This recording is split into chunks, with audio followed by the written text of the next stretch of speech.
Assalamualaikum warahmatullahi wabarakatuh. Selamat pagi anak-anak ibu. Kembali lagi bersama Bu Rani Rashidah Sabrina di kelas 3 tema 4 subtema 1 pada pembelajaran keempat. Nah anak-anak, jadi pada pembelajaran keempat ini kita akan mempelajari agar mengetahui apa saja kewajiban kamu yang harus kamu lakukan agar tubuhmu sehat.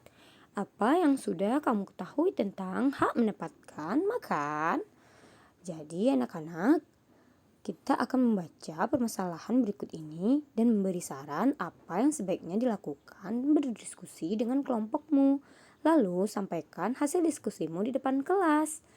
Nah, di sini kita tidak perlu menyampaikan hasil diskusi kita ya, tapi kita bisa berdiskusi dengan orang tua kita. Nah, ingat anak-anak, dalam setiap kata memberikan saran selalu dimulai dengan kata sebaiknya atau seharusnya atau hendaknya. Ya. Coba yang pertama, ibuku selalu menyediakan makanan yang sehat dan bersih. Aku lebih suka jajan. Apa yang sebaiknya aku lakukan? Nah, jika seperti ini, maka sebaiknya apa anak-anak? Sebaiknya aku memakan makanan sehat dan bersih yang disediakan ibuku. Gitu seharusnya ya, bukannya malah lebih suka jajan.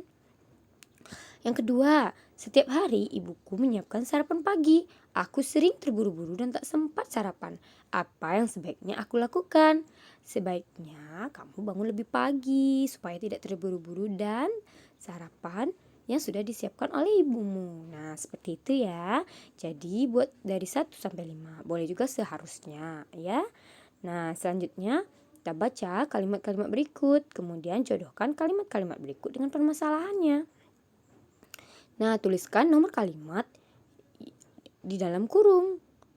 Nah, ini dia ya. Nah, ternyata ini ada ya anak ibu.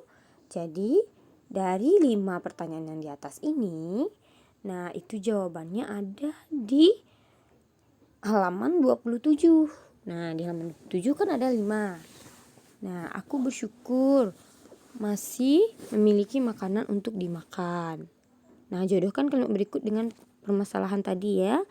Aku bersyukur masih memiliki makanan untuk dimakan. Nah, kira-kira itu untuk yang mana?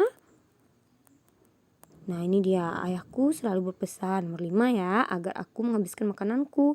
Aku masih sering makan bersisa. Apa yang sebaiknya aku lakukan? Nah, sebaiknya aku bersyukur masih memiliki makanan untuk dimakan.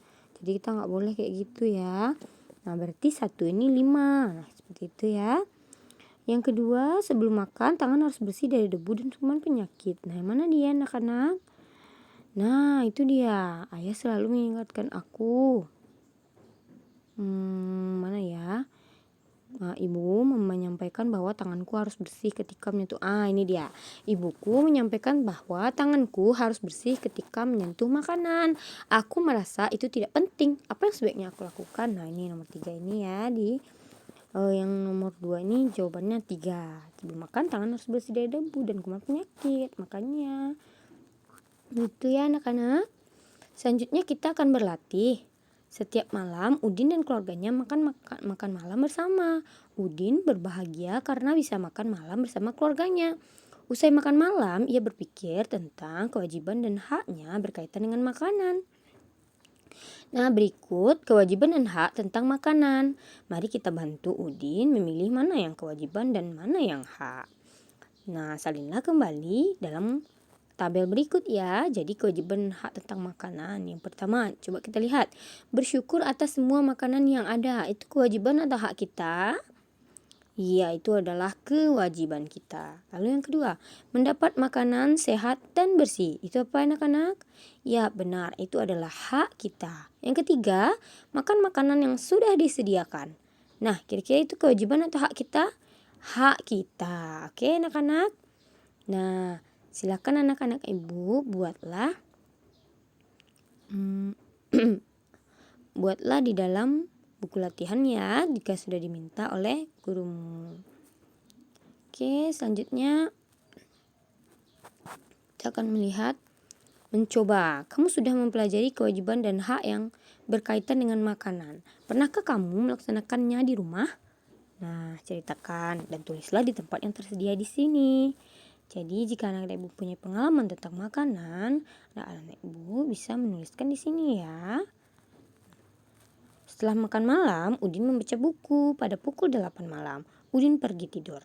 Udin memiliki kewajiban untuk beristirahat. Mengapa beristirahat itu penting? Kenapa? Ayo. Nah, kalau kita tidak beristirahat ya anak-anak, nanti kita akan lelah. Kita tidak akan bersemangat di pagi harinya. Banyak sekali aktivitas kita yang tertunda. Apalagi nanti kalau kita menjadi sakit. Ya anak-anak. Jadi anak-anak ibu bisa membuatkan manfaat beristirahat itu. Membuat sehat tubuh kita. Apalagi kira-kira.